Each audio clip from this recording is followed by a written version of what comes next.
Olá, meus amados irmãos, a paz do Senhor Jesus. Estamos aqui mais uma vez reunidos para apresentar um breve subsídio agora da lição de número 4, que tem o seguinte tema: a iluminação espiritual do crente. Eu convido você para pegar a sua Bíblia, para pegar a sua lição e acompanhar cada parte da lição e avaliar o conteúdo que será apresentado aqui neste exato momento. Dando início então à nossa lição, nós estaremos aqui agora no exato momento lendo o nosso texto áureo. O texto áureo se encontra em Efésios capítulo 1, versículo de número 17, que nos diz assim: para que o Deus de nosso Senhor Jesus Cristo, o Pai da glória, vos dê em seu conhecimento o espírito de sabedoria e de revelação. A verdade prática nos diz assim: a vocação do crente inclui a herança de preciosas riquezas conferidas aos eleitos pela grandeza do poder de Deus. Como sempre de costume, eu recomendo aos senhores que peguem a leitura diária que está em nossa lição e utilize-a por gentileza e faça diariamente o seu culto doméstico.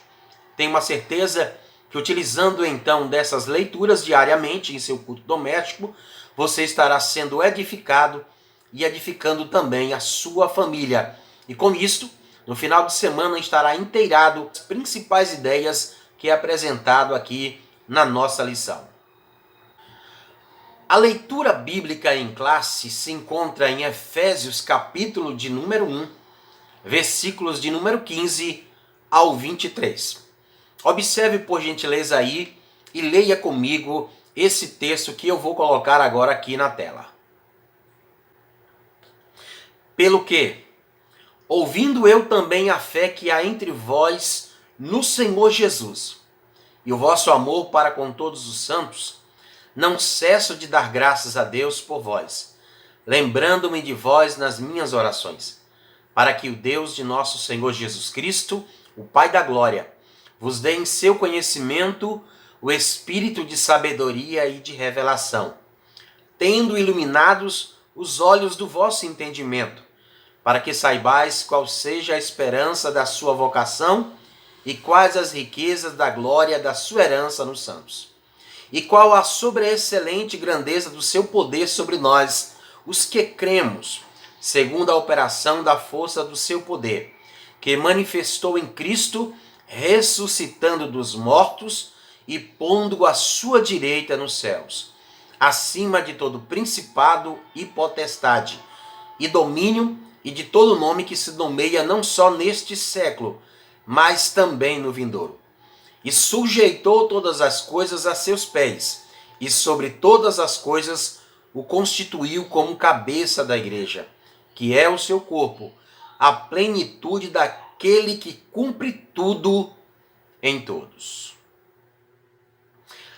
Meus irmãos, como objetivo geral nós temos aqui esclarecer a dimensão de nossa chamada, as riquezas da herança divina e a grandeza do poder de Deus. Os objetivos específicos serão esses aqui apresentados abaixo.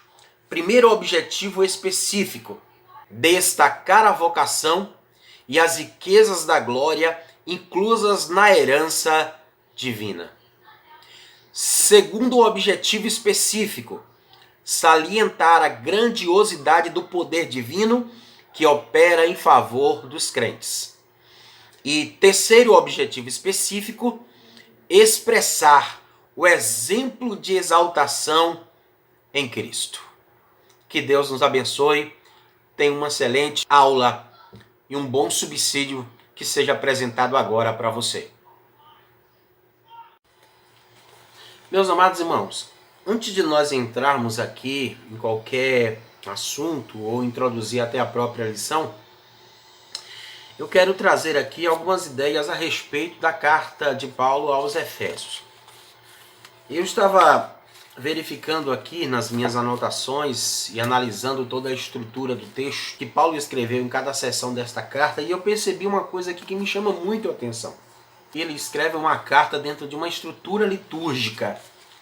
Você vai observar aqui agora, porque eu vou apresentar alguns pontos a respeito dessa carta.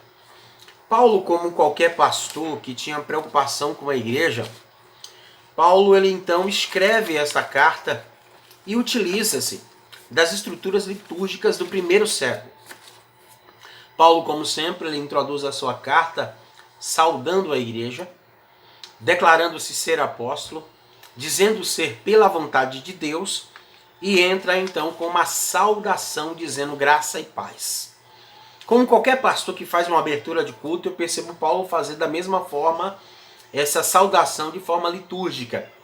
E ao mesmo tempo percebo Paulo agora abrindo um culto, como se estivesse louvando a Deus. Está no capítulo de número 1, versículos 3 ao 14. Paulo então canta um hino de louvor e adoração a Deus com uma mensagem maravilhosa, onde nós estudamos o plano das eras. E o que me chama a atenção é que dentro dessa mesma carta, o próprio Paulo, no próprio capítulo 5 de aos Efésios, ele orienta os irmãos a necessidade de se realizar cultos. E ao se realizar cultos ao Senhor, utilizar de salmos para a edificação da própria igreja e dos membros individuais daquela igreja. E o próprio Paulo dá uma recomendação em Efésios 5,18, dizendo: e não vos embriagueis com vinho no qual há dissolução, mas enchei-vos do Espírito, falando entre vós com salmos, ou ensinando através de salmos. E eu percebo aqui que o capítulo 1, versículo 3 a 14, Paulo está ensinando através de um hino maravilhoso. Como eu falei para você aqui na primeira aula, através de um beracá, de um dispositivo literário, em que Paulo entra agora com uma eulogia, que significa uma expressão de bendizer a Deus, de magnificar a Deus pelo que ele fez, pelo que ele está fazendo na pessoa de Cristo e pelo que ele irá realizar pela pessoa do Espírito Santo. Então essas recomendações que Paulo dá aqui, Paulo utiliza dessa mesma estrutura na escrita da carta aos Efésios.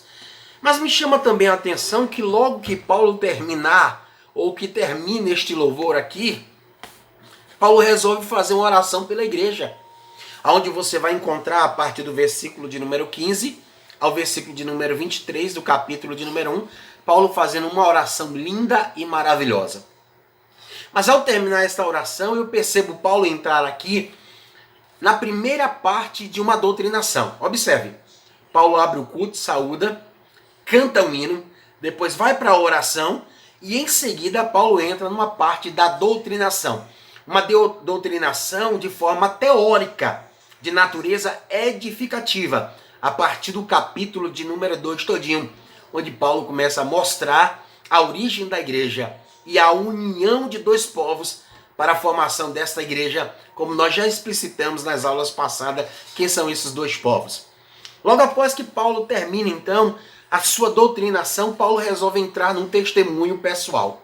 O capítulo de número 3, Paulo começa a entrar agora no testemunho da sua vida, do seu chamado apostólico, da razão por que ele está preso, da revelação que lhe foi dada a ele, aos demais apóstolos. E aí vem a humildade de Paulo dizendo: eu sou menor de todos os apóstolos e tal, e etc. E nós percebemos Paulo dando testemunho da sua vida, explicando como ele foi chamado e por que ele foi chamado. Logo após encerrar o testemunho, então, do apóstolo Paulo, parte para uma outra parte do devocional, que é a oração, que está no capítulo 3, versículos 14 e 21, onde Paulo ora agora mais uma vez pelo povo. No capítulo de número 1, versículos de número 16, ou melhor dizendo, do 15 ao 23, Paulo ora para que Deus dê entendimento. No capítulo 3, versículos 14 a 21, Paulo ora para que o Senhor venha fortalecer a igreja pelo poder do Espírito Santo. Duas orações, é o segundo momento de oração. Ao terminar aquela oração e dizer um amém, Paulo parte para a segunda parte da doutrinação, quando ele vai para o capítulo 4, versículos 1, até o capítulo 6, versículo de número 18. Paulo já não doutrina uma doutrina mais de natureza teórica, é de natureza prática, exortativa. Aí Paulo começa a mostrar a necessidade de andar na sua chamada, a necessidade de viver com humildade, viver como membro de uma igreja, de crescer. E como qualquer pastor que traz uma mensagem, dentro de uma palavra de edificação, de exortação, tem os aconselhamentos. É onde Paulo entra, trazendo conselho para aquele que é filho, para aquele que é pai, para o marido, para a mulher, para aquele que é servo, aquele que é patrão. Então Paulo vem como um pastor aconselhando a igreja. E logo após, Paulo vem para o encerramento do culto, fazendo as suas considerações finais, dizendo que todas as notícias dele a respeito de sua prisão, Tíquico deixará a igreja informada. E Paulo encerra essa carta com a bênção apostólica. Então eu percebo aqui Paulo na qualidade de um pastor, em que usa das estruturas litúrgicas dos cultos da era cristã ou do primeiro século da igreja primitiva, e utilizando dessas estruturas, escreve a carta aos Efésios, a coroa de todas as cartas, como bem disse diversos teólogos. Meus queridos irmãos, eu quero trabalhar aqui dentro de uma análise a respeito das terminologias paulinas. Você vai encontrar, por exemplo, diversas vezes dentro do texto bíblico da carta aos Efésios, na linguagem paulina, expressões como espírito de sabedoria e de revelação, expressões como iluminando os olhos do vosso entendimento, como se o nosso entendimento tivesse olho. Outras expressões que Paulo sempre usa aqui, como por exemplo, ele usa palavras sinônimicas para representar o poder de Deus. Ele fala da grandeza, da eficácia, da força e do próprio poder de Deus. Todas essas terminologias é fruto da mente paulina. Paulo, vamos aqui relembrar que ele é um homem dotado, é um homem do seu tempo, é um homem de grande inteligência. Se nós buscarmos a história de Paulo, vamos ver que Paulo foi instruído na doutrina teológica judaica. Então Paulo era um homem profundo conhecedor das escrituras do Antigo Testamento. Paulo também era instruído na cultura helênica, isto é, na cultura grega da época, do período greco-romano. E Paulo estudou em uma das maiores faculdades, a faculdade de Tarso. Então, em termos de teologia, filosofia, domínio de conhecimentos gramaticais, Paulo era uma pessoa de uma grande profundidade. Paulo era uma pessoa que nós diríamos hoje como sendo uma pessoa muito fluente, uma pessoa bem inteirada nos conceitos e nas terminologias. Paulo ele toma emprestado essas terminologias da teologia judaica e emprega.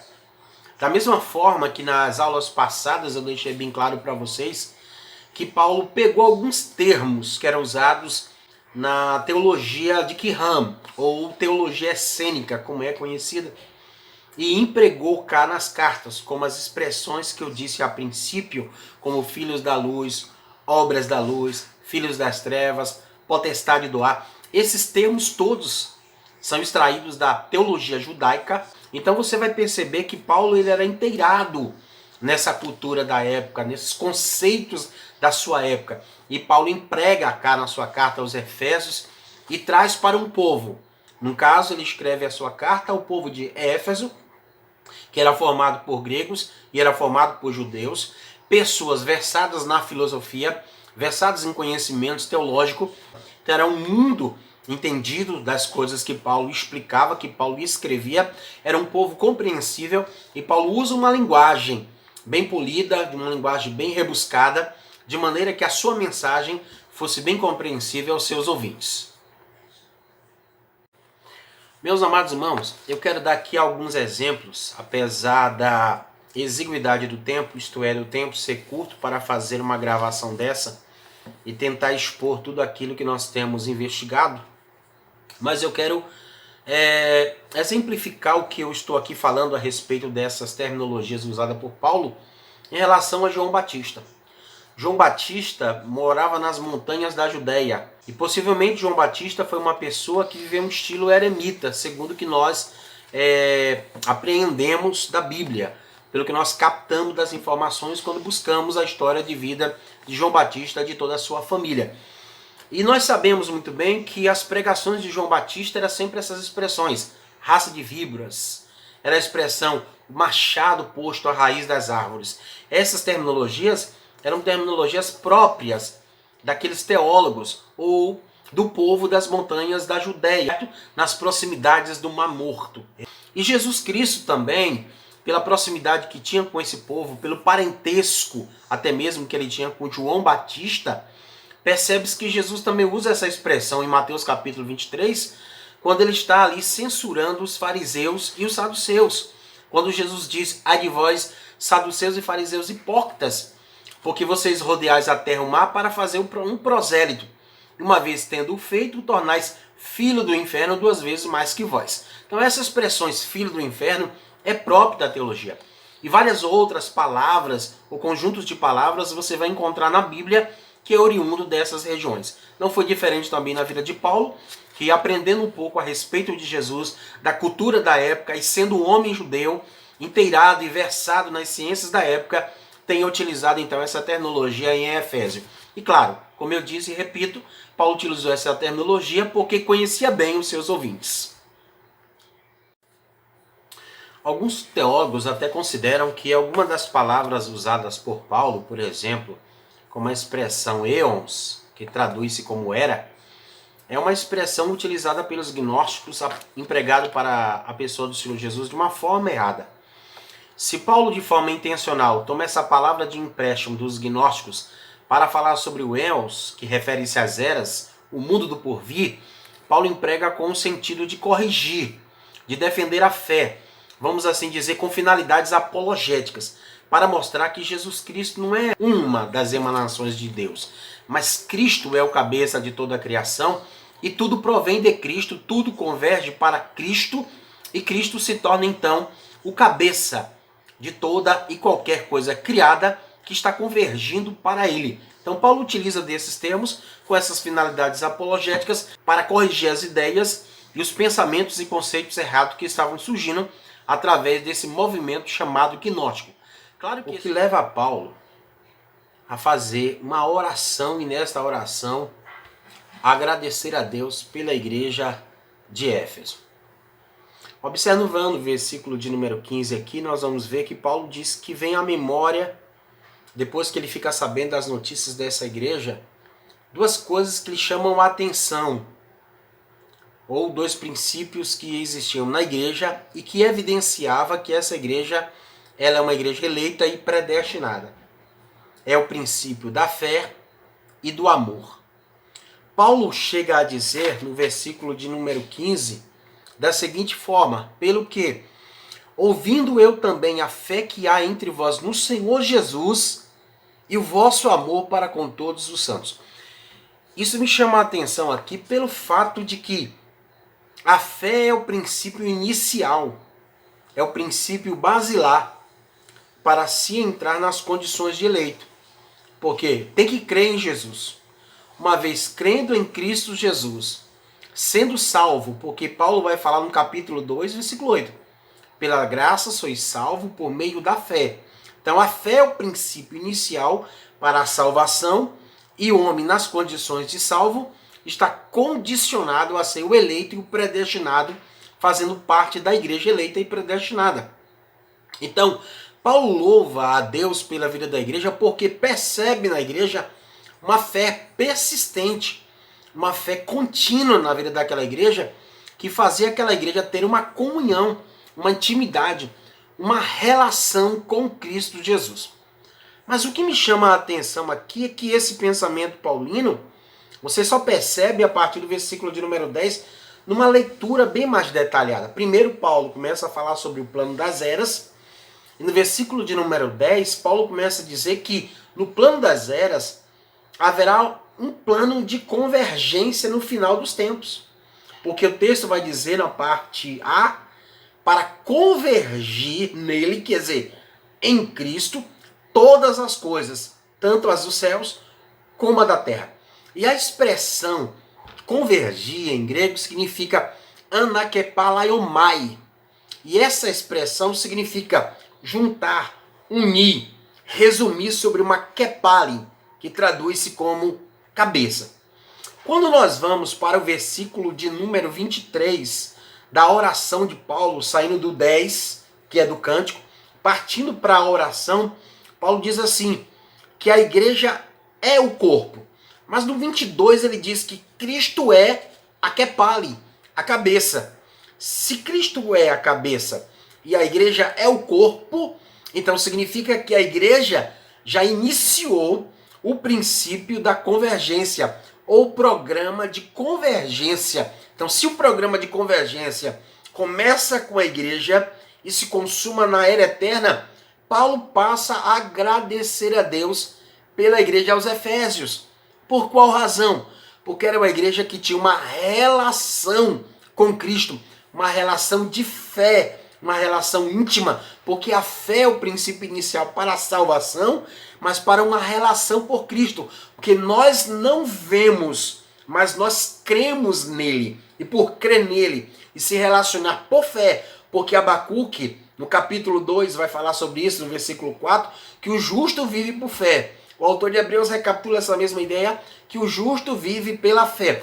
E a igreja aqui aos Efésios vivia na fé, na pessoa do Senhor Jesus. Então Paulo louva porque percebe que aquela igreja tem a fé que condicionava aquela igreja a ser eleita.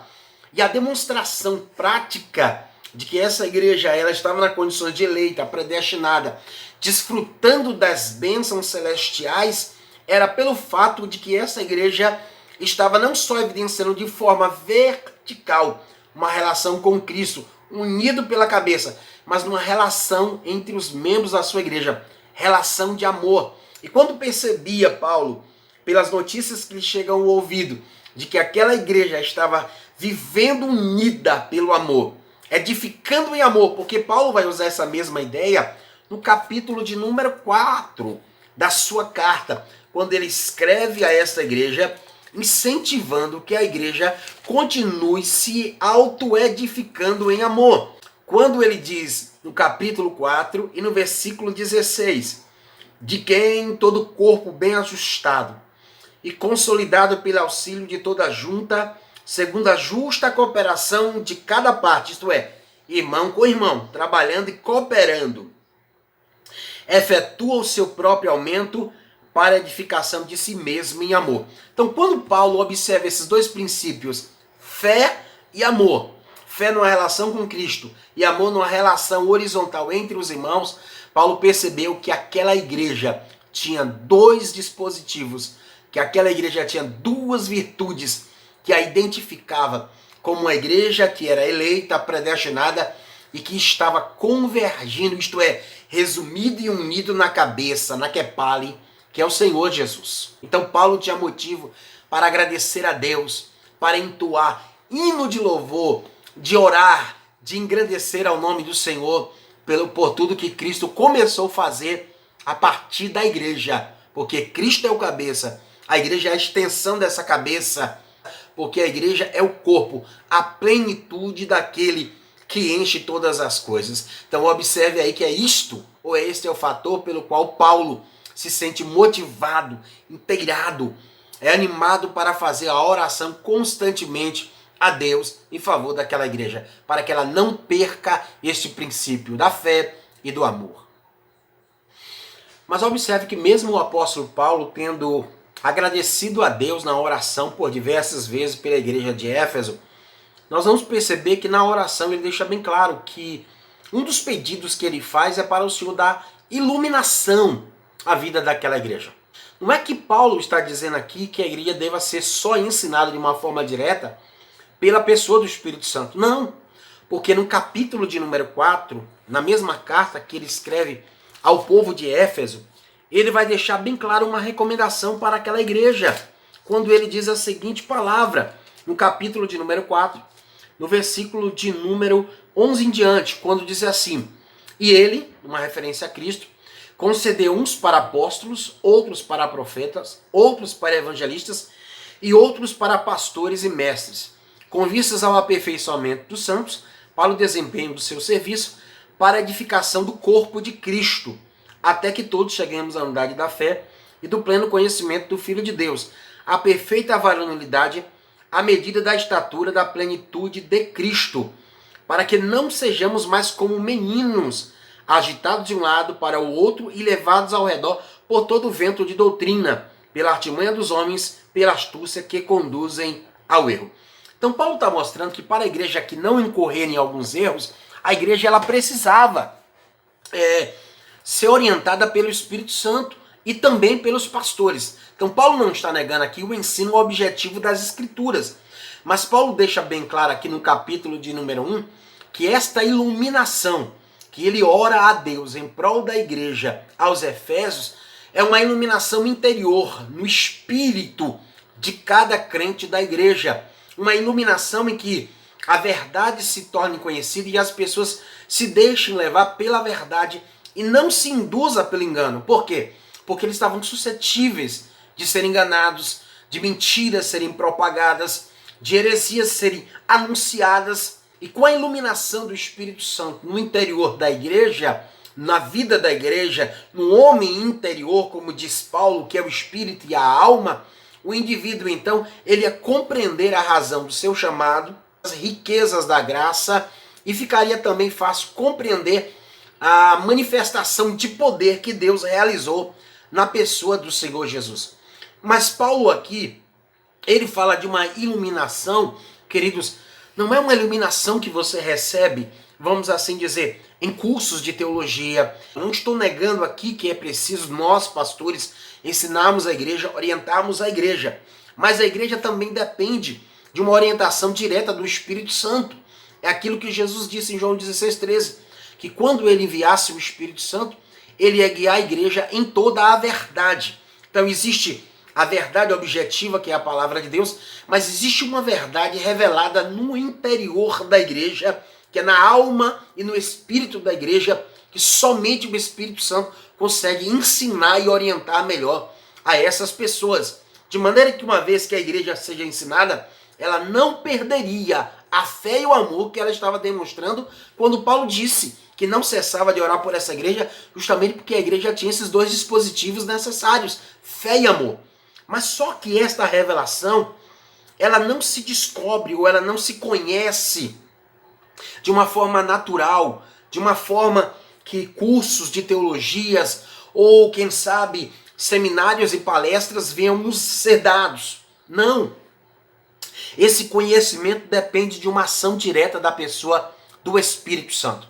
É bom estudar a teologia, é bom estudar a Bíblia, é bom pesquisar em diversas literaturas, isso é de grande importância, mas dependemos, acima de tudo, da iluminação interior da pessoa do Espírito Santo em nossas mentes, em nossos corações, abrindo os olhos do nosso entendimento. E observe que é esta obra que o Espírito Santo tem começado a realizar na vida da igreja, historicamente falando, porque isto começou a partir do novo nascimento. Quando Paulo diz no capítulo de número 4 aos Efésios, no versículo de número 22, no sentido de que, quanto ao trato passado, vos despojeis do velho homem, que se corrompe segundo as concupiscências do engano. Aí ele diz no 23, e vos renoveis no espírito do vosso entendimento. Então essa renovação espiritual, essa renovação interior, renovação de compreensão das coisas espirituais, depende inteiramente do Espírito Santo. 1 João, capítulo de número 2, versículo 20, diz que existe uma unção na vida da igreja que ensina a igreja o certo e o errado. É uma iluminação interior, porque alguém pode, em meio à palavra de Deus, misturar com a palavra o erro. Mas a igreja que tem o Espírito Santo, que é iluminada pela pessoa do Espírito Santo, ela sabe distinguir, porque o versículo 20 de 1 João, capítulo de número 2, deixa bem claro, e vós tendes a unção dos santos e sabeis todas as coisas. Isto é, a igreja sabe julgar o que é de Deus e o que não é de Deus. E eu disse e repito que essa iluminação é fruto de uma ação interior da pessoa do Espírito Santo, realizada no interior do indivíduo, de cada crente que compõe a igreja.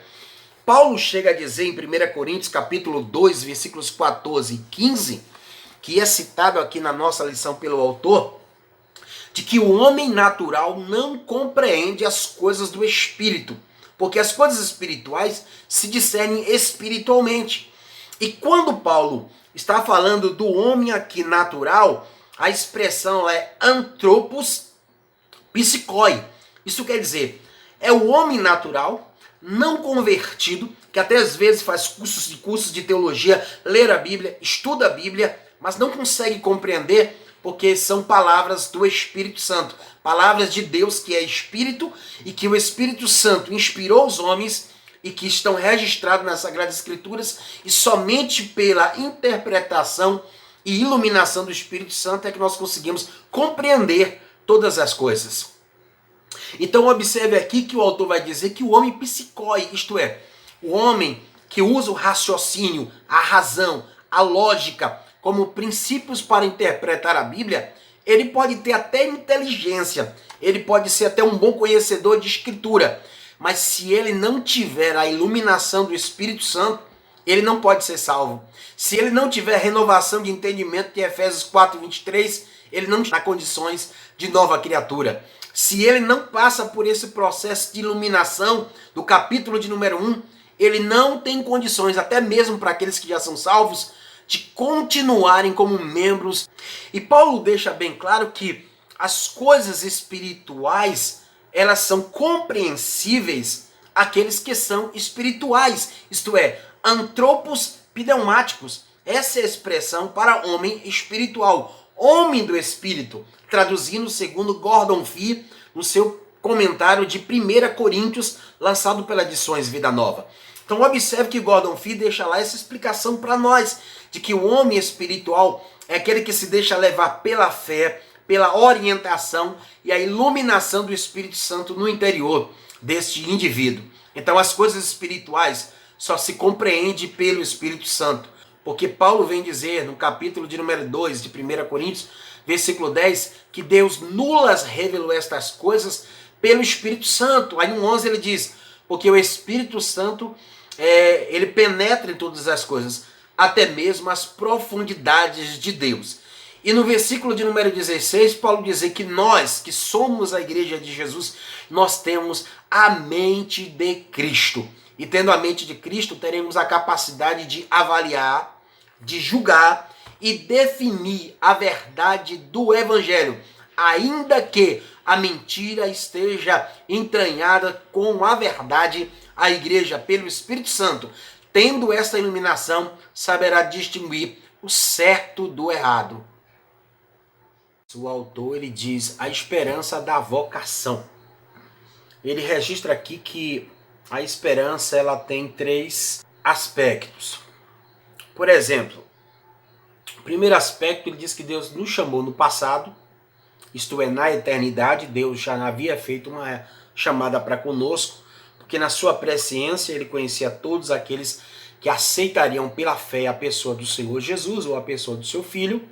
Segundo ponto, que existe um outro aspecto da chamada, é que esta chamada é uma chamada para o serviço, e Paulo vai falar justamente a respeito disso, de que cada membro que compõe a igreja, não estou me referindo aqui à igreja, queridos, à igreja denominacional, estou falando à igreja, que significa eclesia, os chamados para fora, numa referência a todos os salvos, independente da placa denominacional, desde que a mesma esteja cravada na cruz de Cristo.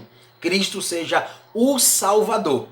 Bem, se eu estou me referindo à Igreja Universal e estou falando aqui a respeito da chamada que a igreja tem para o serviço, o próprio Paulo vai deixar bem claro na própria carta aos Efésios, capítulo 4, versículo de número 16, de quem todo o corpo bem ajustado e consolidado pelo auxílio de toda junta, segundo a justa cooperação de cada parte, efetua o seu próprio aumento para a edificação de si mesmo em amor. Então a igreja tem uma chamada, e você que é membro dessa igreja, desse povo que vai morar no céu, é os chamados para fora. Observe, você é chamado, foi chamado para sair do mundo e ser transportado para o reino do Filho do seu amor, conforme Colossenses 1,13. Você sai do mundo, vem agora para o reino de Cristo, está como igreja e agência desse reino.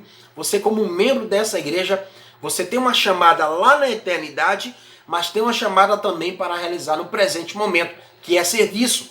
Mas você pode dizer assim, não, mas eu não fui chamado para ser pastor, evangelista, conforme Paulo diz lá.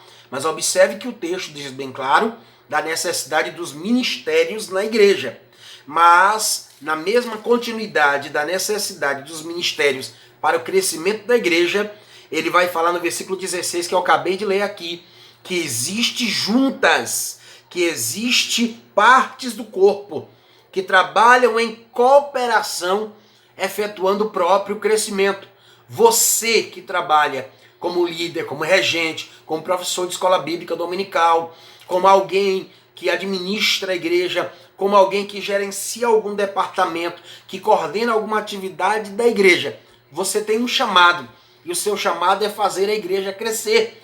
Crescer espiritualmente, crescer intelectualmente, crescer em número. Você foi tirado do mundo para vir para o reino de Cristo, transportado para esse reino, faz parte da igreja predestinada, eleita, tem um chamado na eternidade, mas tem um chamado no presente momento, e é necessário que você realize a sua chamada individual, independente de chamadas ministeriais. Aqui o autor não está trabalhando com chamadas ministeriais, aqui está mostrando a participação na igreja, na esperança da vocação. Para que você foi vocacionado?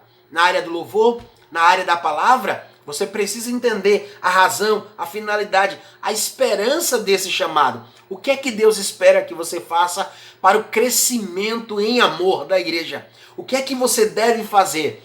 Qual o seu papel? Qual é a sua responsabilidade como membro, como uma dessas juntas, como um desses componentes ou membros desse corpo, para que o mesmo seja fortalecido e cresça diante de Deus? Cresça de forma vertical, mas também cresça de forma horizontal, com crescimento de vidas, com salvação de almas. Então você deve se perguntar, o que é que Deus espera de mim? Porque quando Paulo ora para que Deus desse à igreja de Éfeso essa iluminação, essa oração também serve para nós pastores, continuar orando pela igreja, para que Deus então ilumine o teu entendimento, os olhos do seu entendimento, para você compreender a importância que você tem como membro desta igreja, independente que você pertença à igreja A, B, C ou D. Você tem um chamado de Deus e esse chamado precisa ser realizado. Só que esse chamado depende também da realização do mesmo para que você possa alcançar um terceiro chamado.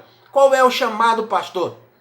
É o terceiro aspecto que o autor vai nos fazer este comentário aqui na lição, quando ele vai nos dizer então aqui que o Senhor não nos chamou só na eternidade, que o Senhor só não nos chamou só apenas para viver uma vida de serviço e de comunhão aqui na terra, mas também que o Senhor vai nos chamar naquele grande dia para morarmos eternamente com Ele. E observe, é necessário que nós estejamos trabalhando para que então, quando Cristo vier, nós subirmos ao seu encontro. Porque Jesus vem dizer em Mateus 24, versículo de número 46, bem-aventurado aquele servo que quando o seu Senhor vier, o achar servindo. Então sirva a Deus com fidelidade, com amor, entendendo a esperança da sua vocação, a finalidade, a razão por que você, como membro dessa igreja, foi chamado. Diz assim, as riquezas da glória da sua herança. O autor aqui, na nossa lição, ele nos faz um breve comentário a esse respeito, de que o apóstolo, na sua oração, queria que os crentes também entendessem as riquezas da glória da sua herança. Ele deixa explícito para nós aqui que a expressão herança enfatiza aquilo que nós estamos recebendo, tanto aqui na terra, como nós também iremos receber lá no céu. E a oração de Paulo para esta iluminação do que Deus tem reservado para a igreja é essencial. Qual é a essência de tudo isso? É que Paulo não queria que a igreja perdesse o foco, o objetivo, a razão porque ela é a igreja, ou a razão porque ela é os chamados para fora, os chamados predestinados e eleitos na pessoa do Senhor Jesus. Então Paulo ora para que a igreja entendesse as riquezas dessa herança, para que parasse para avaliar o que a igreja era, o que a igreja está sendo e o que a igreja será na eternidade e o que Deus reservou para nós. Paulo chega a dizer que há nos céus coisas que o olho não viu, o ouvido não ouviu, nunca subiu ao coração do homem, mas que Deus preparou para aqueles que o amam.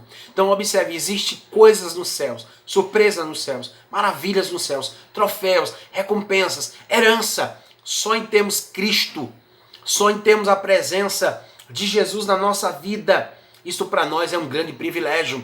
Não éramos merecedores, éramos os piores dos pecadores. Estávamos mortos em delitos e pecados.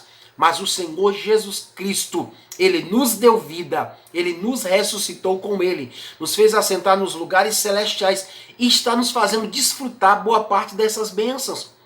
A redenção, como eu disse, no princípio inicial, como obra do Calvário, como realidade salvífica nas nossas vidas, nós estamos experimentando essa redenção e seus aspectos de perdão de pecado, justificação, adoção, o Espírito Santo vindo como Espírito quem nos adotou, o Espírito que clama em nosso coração, Abba Pai, esses privilégios, outros mais que nós estamos tendo aqui na terra. Tudo isso são riquezas da glória, ou riquezas da graça de Cristo, as riquezas supremas que Deus mandou, que deu para nós. Observe que a Bíblia vai dizer que nós somos comprados com bom preço, o preço do sangue de Jesus. Mas só é comprado quem era escravo. Escravo não tinha nada, escravo não tinha direito a ter nada. Mas nas condições de filhos adotivos, hoje, nós precisamos compreender as riquezas da glória. O que é que o Senhor fez na nossa vida? Nos tirando do estado de escravo, nos dando a condição de filhos e prometendo para nós riquezas incomensuráveis, sem medidas, bênçãos sacudidas, bênçãos que o Senhor vai deitar em nosso regaço, em nossos braços, coisas maravilhosas. Eu repito, que olho não viu, ouvido nunca ouviu e ainda não chegou ao nosso coração, mas que Deus reservou para a igreja eleita, salva, predestinada na pessoa do Senhor Jesus e que hoje está convergindo para Cristo, que é a cabeça. E a igreja que converge para Cristo é a igreja que hoje é o corpo e que desfruta dos mesmos benefícios, das riquezas de Cristo e que se torna corredeiro em Cristo, isto é, herança comum, herança igual ou semelhante a que Cristo tem a oferecer para nós, herança que é direito de Cristo, que Ele concede para nós pelos direitos redentivos na sua pessoa, pela obra do Calvário. A terceira parte do pedido de Paulo em oração a Deus em prol da igreja da cidade de Éfeso era que Deus fizesse a igreja ter os olhos do entendimento abertos para compreender sobre a excelente grandeza do poder de Deus. O autor deixa bem claro aqui a caracterização desse poder, quando ele diz que são utilizadas 4 palavras sinônimicas, 4 palavras com significados parecidos. E ele vem aqui apresentando essas palavras e conceituando-as. Mas, para subsidiar um pouco mais a respeito do que ele vem comentando sobre o poder de Deus, ele fecha aqui essa segunda parte, ou melhor dizendo, esse segundo tópico, que está subdividido em subtópico 1 e subtópico 2. Ele diz que a razão de Paulo ter orado é justamente para que a igreja experimentasse o mesmo poder que foi manifesto na ressurreição, na ascensão, como também na entronização de Jesus lá ao lado do Pai. E eu estava aqui avaliando esses conceitos e nós vamos perceber que a igreja já experimenta de forma parcial esse poder. Por quê? Se você pegar a ideia de ressurreição, você pegar a ideia também de ascensão e de entronização, nos sentidos espirituais, a igreja já está nas mesmas condições que Cristo, espiritualmente falando, é claro. Porque a Bíblia vai dizer que, primeiro, Ele nos deu vida. Lá no capítulo de número 2, versículos 1, versículo 5 aos Efésios, Ele nos deu vida juntamente com Cristo. Essa é a expressão. Então, a vida de Cristo está entranhada com a nossa vida. E a nossa vida está entranhada com a de Cristo. Nós estamos nos comunicando com Cristo. Eu quero até aqui agora fundamentar essa ideia de que a igreja já está ou que a igreja iniciou uma experimentação do poder de Deus, só que em seus aspectos espirituais. Por exemplo, quando você vai para o capítulo de número 2, versículos 1 e 5, da própria carta de Paulo ao povo de Éfeso, no capítulo 2, verso 1 e 5, ele vai deixar bem claro que ele, no caso Jesus, nos deu vida, estando nós mortos em pecados e delitos. No versículo de número 5, observe que está lá também contida a mesma ideia de ressurreição. Claro, e eu repito, em seus aspectos espirituais. Não estou falando aqui em seus aspectos metafísicos, em termos de ressurreição física, de transformação e de glorificação. Estou falando em seu sentido espiritual. A Bíblia diz, ele nos deu vida juntamente com Cristo, pela graça sois salvos. Aí o 6 diz, e juntamente com ele nos ressuscitou e nos fez assentar nos lugares celestiais em Cristo Jesus. Então a igreja começou de uma forma inicial a experimentar espiritualmente esse poder de ressurreição, de ascensão e de entronização. De uma forma ou de outra que a Bíblia e Paulo não nos dá detalhes e clareza a esse respeito, a igreja já experimenta esse mesmo poder. Por exemplo, vamos lá fundamentar.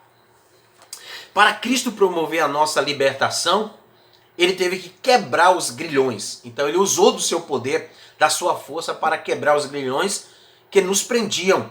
Está lá no versículo 2, versículo 3 do capítulo de número 2, quando nos diz que nós, outrora, andávamos segundo o curso deste mundo, segundo o príncipe da potestade do ar, do espírito que agora atua nos filhos da desobediência, entre os quais todos nós andávamos outrora, segundo as inclinações da nossa carne, fazendo a vontade da carne e dos pensamentos, e éramos por natureza filhos da ira, como também os demais. Então Paulo começa a mostrar que nós já experimentamos o poder da ressurreição, o poder da libertação, porque os grilhões foram quebrados, e claro que isso pela força do poder de Jesus Cristo exercido sobre a vida da igreja. Deus, através da cruz de Cristo, exerce sobre a nossa vida um poder salvador e libertador. Mas vamos observar aqui que a ideia de entronização está no verso 6, que diz, nós fomos assentados, isto é, fomos entronizados ao lado de Cristo. Em termos espirituais, a igreja já está assentada ao lado de Cristo. Se você pegar aqui o capítulo de número 1 também, está lá contida esta mesma ideia de que a igreja, desde o momento que Cristo ascende aos céus e senta à destra do Pai, é dado este poder à igreja, é dado este Cristo para a igreja, e este Cristo como cabeça dado para a igreja, confere à igreja ela ser uma complementação da autoridade de Jesus através da sua entronização. Olha o que diz aqui. O versículo de número 20 diz que Deus exerceu em Cristo esse poder, ressuscitando ele dentre os mortos, fazendo ele se assentar à sua direita nos lugares celestiais, acima de todo principado e potestade e poder e domínio e de todo nome que se possa referir, não só no presente século, mas também no vindouro. E pôs todas as coisas debaixo dos pés, e para ser o cabeça sobre todas as coisas, o deu à igreja. Tem um A craseado aqui. O deu para a igreja, a qual é o seu corpo, a plenitude daquele que a tudo enche em todas as coisas. Então significa que, em um certo sentido, a igreja já domina com Cristo, que a igreja já estará assentada nas regiões celestiais em Cristo. É isto que Paulo diz. E Paulo, quando diz isso, no capítulo 2, versículos 1, versículos 5 e 6, Paulo não está usando aqui no tempo futuro.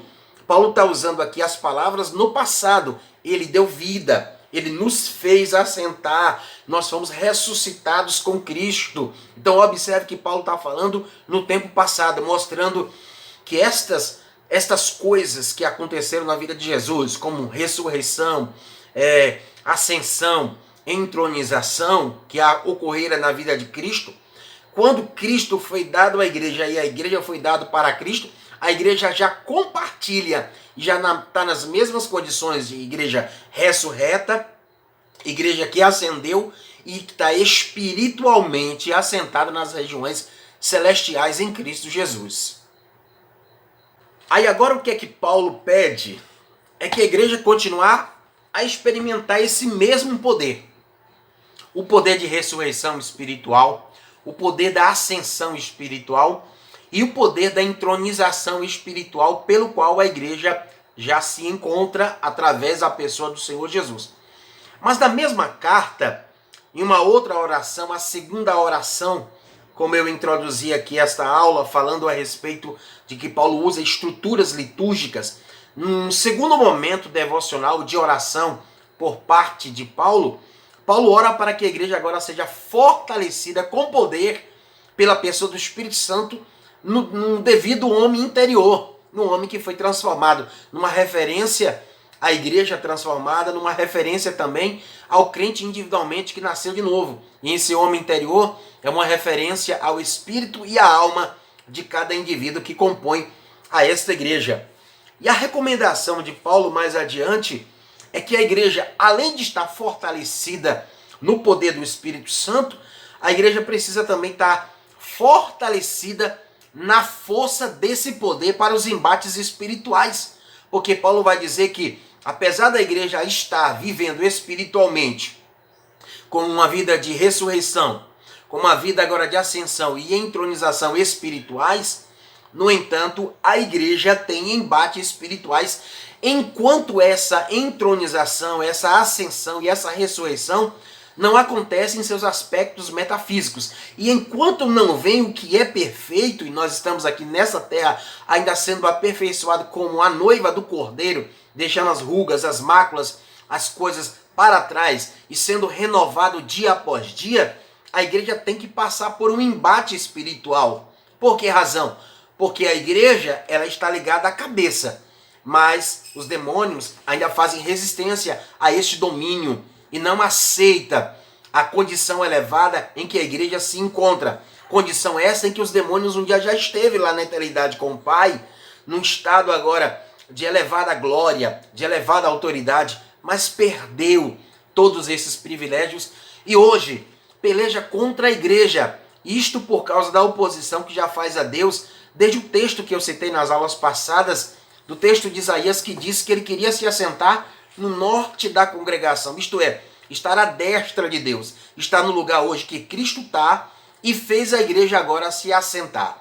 Então, devemos fortalecer na força do poder do Senhor para vencer as batalhas e continuar sempre como uma igreja triunfante que é e que somos.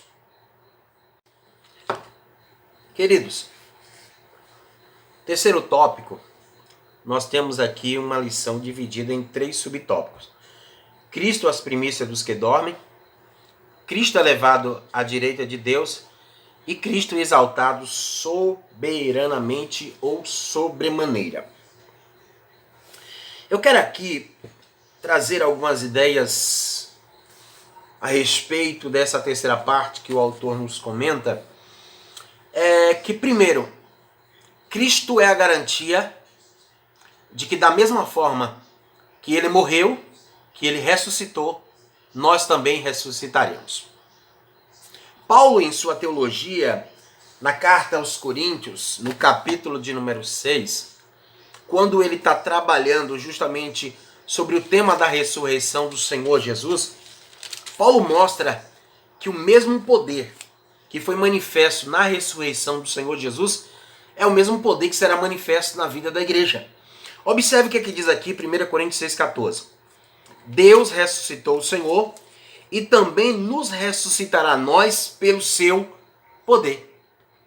O mesmo poder que encheu Jesus de vida, o mesmo poder que trouxe Jesus à vida e que livrou Jesus dos grilhões da morte, é este mesmo poder que será exercido na vida da igreja quando agora da ressurreição física, quando Cristo vier na consumação das eras, no porvir, quando Cristo vier, início do projeto ou do programa de convergência, ele ressuscitará todos os que estiverem mortos em Cristo. Está lá em 1 Tessalonicenses capítulo de número 4, a partir do versículo de número 14 em diante. E ele trará esses que morreram em sua companhia. Então, o mesmo poder de ressurreição manifesto na pessoa do Senhor Jesus será manifesto também na vida da igreja. E o que me chama a atenção é que nós vamos encontrar na Bíblia que os textos bíblicos vão dizer que Jesus ressuscitou pelo poder do Pai. Eu acabei de ler um texto aqui agora, mas várias outras passagens deixam bem claro também, como Romanos 6,4. Deixa bem claro que Jesus ressuscitou pelo poder do Pai. Você vai agora em 1 Pedro capítulo 3, versículo de número 18, falando que Jesus Cristo foi vivificado pelo poder do Espírito Santo e que Jesus Cristo agora também ressuscitou pelo seu próprio poder. Ele vai dizer, por exemplo, João capítulo 2, versículo 19, quando ele está tratando do templo em Jerusalém, dizendo que ele ia destruir aquele templo e em poucos dias, isto é, em 3 dias, ele reconstruiria um novo.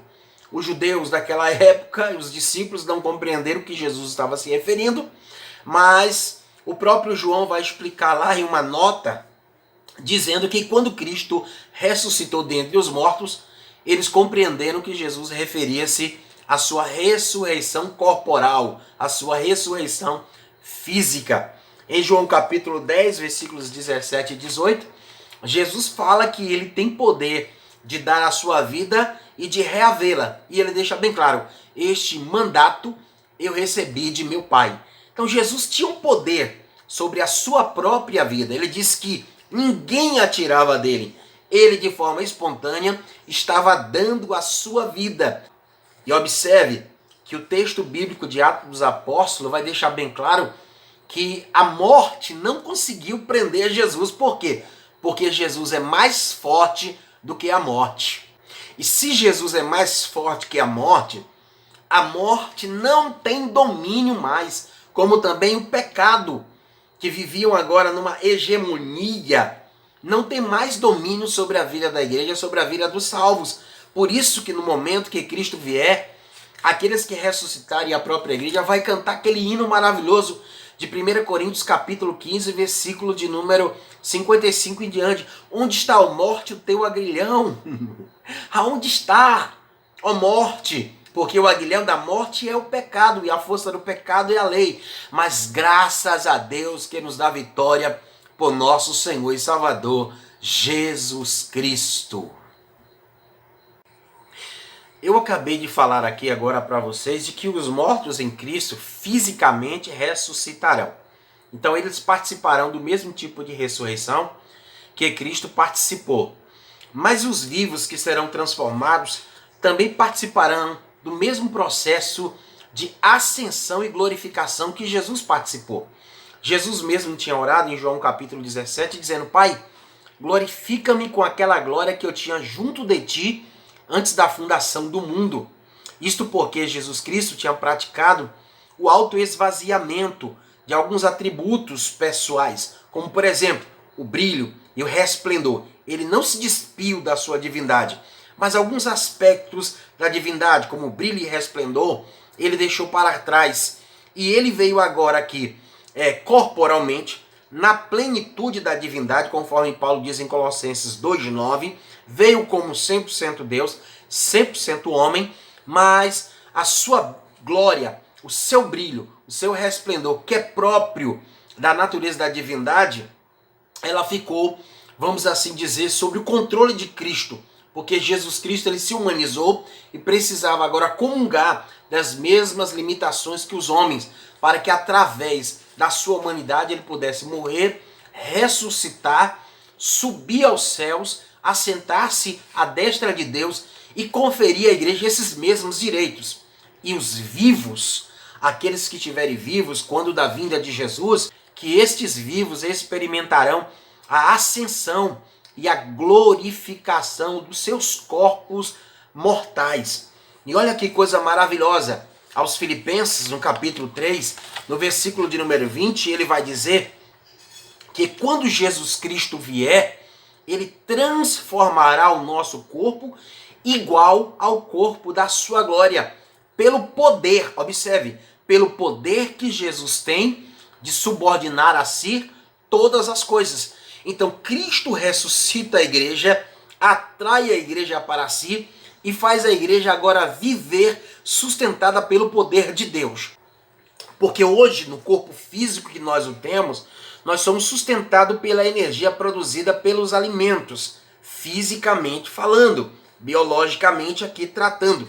Mas naquele dia, no novo corpo transformado, glorificado, a partir desta matéria, o novo corpo, que é o veículo do espírito e da alma, que estarão em estados de glorificação, viverá sustentado pelo poder de Deus. É o poder de Deus que vai sustentar. Você lembra que o autor fala aqui a respeito do poder e da força do poder? Justamente isso, é o kratos em grego, que significa a força desse poder é que vai energeia, isto é, energizar este corpo ao ponto desse corpo viver por toda a eternidade. É por isso que é chamado de corpo da glória, porque a mesma glória com que Cristo foi glorificado à destra do Pai, essa mesma glória ele há de compartilhar boa parte dela por toda a eternidade para a igreja, com a igreja, porque a igreja estará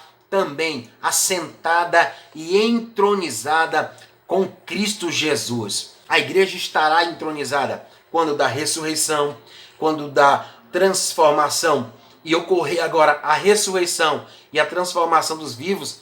Esses dois grupos de pessoas que compõem a igreja subirão agora para a eternidade, subirão para encontrar com Cristo e se assentar com Cristo. Se você pegar diversos textos bíblicos, e eu gostaria que você conferisse por gentileza na sua Bíblia aquilo que eu vou citar aqui para vocês. A Bíblia vai nos prometer, por exemplo, no capítulo de número 3, versículo 21 do Apocalipse. E eu faço questão de fazer a leitura aqui para vocês, para entender que da mesma forma que Cristo morreu, ressuscitou e está à destra do Pai, no seu sentido metafísico, quando da consumação da era que Cristo voltar, a igreja também experimentará essa ressurreição física, a transformação física, a glorificação e a ascensão até as regiões celestiais, onde nós nos assentaremos à destra de Cristo. Apocalipse 3, versículo de número 21, vai deixar bem claro para nós: ao vencedor dar-lhe-ei sentar-se comigo no meu trono, assim como também eu venci e me sentei com meu Pai no seu trono. Então a igreja vai participar do domínio universal. A igreja vai compartilhar também da mesma autoridade que Jesus Cristo o tinha.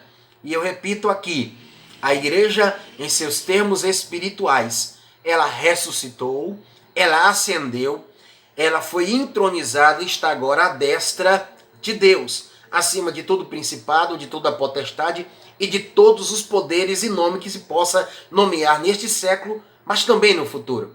Mas no sentido metafísico, a igreja ressuscitará fisicamente para receber um novo corpo, um corpo transformado a partir desta matéria.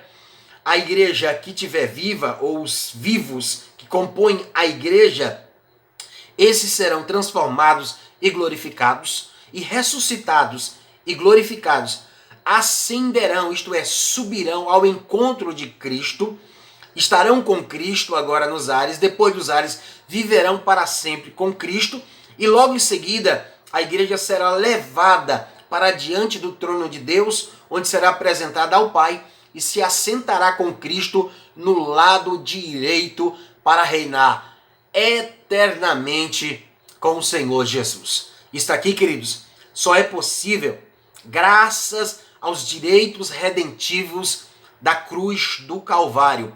O que Cristo realizou na cruz do Calvário e que nós estamos vivenciando só é o começo. Na consumação de todas as coisas, nós vamos entender a fundo a grandeza e o poder que foi manifesto fisicamente no corpo de Jesus, na vida de Jesus, no processo de ascensão e de glorificação. Só na eternidade para Deus agora nos dá a maior explicação, porque ainda que eu tente falar, as minhas palavras são incapazes para você entender a grandeza ou a sobreexcelência e grandeza do poder de Deus manifesto em Cristo, que começou a ser manifesto na vida da igreja e que continuará sendo manifesto até o dia final. Meus amados irmãos, Para a conclusão do nosso subsídio, ou breve subsídio de aulas para a Escola Bíblica Dominical, eu quero fazer aqui uma recapitulação de natureza sintética. Eu vou sintetizar agora tudo aquilo que eu tenho falado aqui. E eu quero lembrar, primeiro passo, que Paulo faz uma oração. E a oração de Paulo, de forma constante e contínua em prol da igreja de Éfeso, era que Deus abrisse o entendimento espiritual daquela igreja, através então do espírito de sabedoria e também do espírito de revelação. Uma locução adjetiva que pode ser entendida como sendo uma manifestação do Espírito Santo para conceder um espírito sábio e entendido em relação a 3 pontos pelos quais Paulo sempre orava em prol da igreja. Primeiro ponto era que a igreja, tendo o espírito de sabedoria e de entendimento das coisas espirituais, entendesse a esperança da vocação, o sentido de ser igreja, chamado para fora, e viver à altura deste chamado. O segundo pedido de Paulo em oração é para que eles entendessem as riquezas da glória da sua herança. E percebesse isso, ela ia entender o quanto ela é rica na pessoa do Senhor Jesus Cristo e o que ela tem de desfrutar, tanto aqui na terra quanto no céu que está reservada para a vida dela. E terceiro ponto do pedido de Paulo em oração é que a igreja entenda o poder sobreexcelente de Deus manifesto na pessoa do Senhor Jesus. Poder este que nós provamos, que Paulo queria que a igreja entendesse a fundo para experimentar o mesmo. E eu falei aqui que este poder, em seus aspectos espirituais de ressurreição, ascensão, glorificação e assentar-se à destra de Deus pelo processo da entronização, a igreja em seus aspectos espirituais já está vivendo. E Paulo bem disse isso dentro da própria carta que ele escreveu ao povo de Éfeso. Bem, mas eu deixei bem claro que a igreja não só desfrutará desse poder em seus aspectos espirituais, a igreja também desfrutará desse poder em seus aspectos metafísicos. Quando Jesus Cristo vier, nasci na nossa forma de crer, de entender, pelo arrebatamento da igreja e na consumação das eras também, quando ele ressuscitar aqueles que morreram fiéis, salvos, que faz parte ou que fará parte da igreja eleita. Quando ele assim o fizer e os vivos estiverem aguardando o Senhor Jesus, esses serão transformados, os mortos ressuscitados, vivos transformados, os 2 grupos que compõem a igreja ascenderão aos céus, como Cristo ascendeu, se encontra com Cristo nos ares, logo em seguida entra nos céus para o processo de exaltação e entronização. Então a igreja experimentará a sobreexcelência do poder de Deus em seus aspectos metafísicos. E a igreja experimentará de uma forma plena, de maneira que a plenitude de Deus, a manifestação de poder, tomará conta da igreja. E a igreja viverá sustentada pelo poder de Deus. E tudo isso com um propósito. Qual é o propósito? Em que Deus seja glorificado na pessoa do Senhor Jesus para todo sempre. Porque na segunda oração de Paulo, no capítulo de número 3, quando ele ora para que a igreja seja fortalecida com poder no homem interior e Cristo habite nesse coração, isto é, no coração da igreja, dos salvos que compõem a igreja, aí ele vai fechar a partir do versículo 21, que a Cristo seja dado a glória e para Deus, em todos os tempos, por toda a eternidade. Aí ele fecha dizendo amém. Que Deus nos abençoe de uma forma maravilhosa e especial. Espero que você tenha compreendido a minha linguagem. Devido à exiguidade do tempo, devido também ao tempo de gravação e as falhas até mesmo na gravação, porque eu ainda estou me familiarizando com as câmeras, eu ainda estou aprendendo a usar o programa de edição e eu ainda estou aprendendo ainda a criar as cenas e as transições das cenas para produzir um vídeo de qualidade para vocês. Mas espero que até então vocês tenham gostado desta aula, do conteúdo apresentado e tenha entendido a minha linha de raciocínio. Que Deus vos abençoe em Cristo Jesus e a paz do Senhor.